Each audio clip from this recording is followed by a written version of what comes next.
Pak ditë pasi Shqipëria hapi negociatat për të gjithë kapitujt me Bashkimin Evropian, kryeministri Edi Rama shpjegoi se ambicia e tij më e madhe është anëtarësimi i vendit në BE. Kryeministri shfrytëzoi podcastin e përjashëm për të deklaruar se momenti kur Shqipëria do të bëhet pjesë e BE-s do të jetë momenti më i rëndësishëm i qeverisjes socialiste.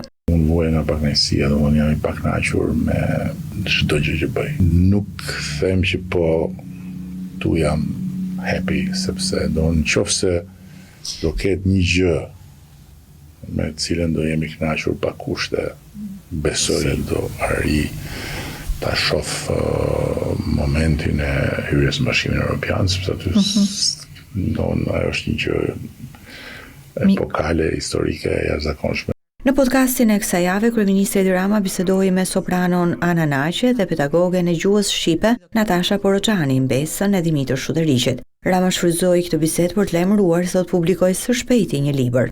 Kam kënaqësi të posaçme kur shkruaj, nuk kam mundësi të ulem përpara një kompjuteri dhe të ri të shkruaj siç kam pas mundësinë kur shkruajta Kurbanin, por Kurbani ka dalë me një frym. Jo, Kurbani është shkruar në mënyrë pa ndërprerje. Po. E transmeton lidhja, domethënë, po. Edhe është shkruar në një periudhë 2 mujore a diçka e tillë. Duket, po. Po përgatis tani një libër me fjalët e sofrës së iftarit edhe thjesht për kënaqësinë e shqipës. Libri i fundit që kryeministri Edi Rama ka publikuar është libri Kurbani, të cilin e shkroi në vitin 2011 pasi humbi zgjedhjet për Bashkinë e Tiranës, pas një betejë ligjore që u shoqërua aso kohë me shumë debate.